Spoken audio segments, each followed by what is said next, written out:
Rappel, définition du taux, arrivée moins départ sur départ, et C, coefficient multiplicateur égale 1 plus T. Si on enlève 1, ça s'écrit aussi C moins 1 égale T. Et parfois C égale 1 plus T, on préfère l'écrire sous cette forme, voilà.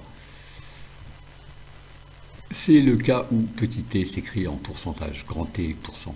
Alors on va regarder ce qu'on appelle des évolutions successives, c'est-à-dire exemple 1, un prix augmente de 20%, puis de 17%. Quel est le bilan en termes de pourcentage?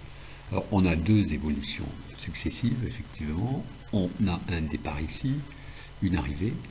Et plutôt que d'imaginer une valeur de départ de 100, etc., pour utiliser ça, on peut préférer faire ceci, c'est-à-dire augmenter de 20%, c'est multiplié par 1,2, puis augmenter de 17%, c'est multiplié par 1,17, ce qui en bilan, puisque 1,2 fois 1,17, c'est 1,404, ça revient à dire qu'on a multiplié ici par 1,404. Alors 1,404, c'est le coefficient multiplicateur, c'est-à-dire 1 plus t, ça donne bien t égale 0,404, c'est-à-dire 40,4%. Alors, surtout bien se persuader que plus 20%, plus 17%, ce n'est pas plus 37%.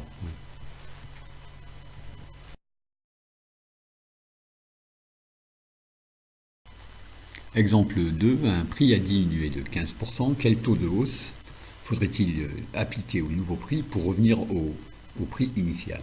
Alors, on a ici eu une diminution de 15%, c'est-à-dire qu'on est passé de 100 à 85, là on enlève bien 15%.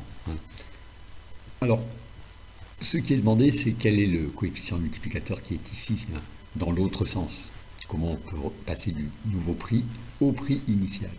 Alors ici, le coefficient multiplicateur est 100 sur 85. Alors on peut calculer 100 sur 85, à peu près 1,18. C'est-à-dire, on multiplie par 1,18, c'est-à-dire on ajoute 18%. La hausse doit donc être de 18%. Notez que vraiment, ce n'est pas 15%. Alors on parle parfois d'évolution réciproque. Le principal à noter est que ce n'est sûrement pas l'opposé de la valeur de départ ici.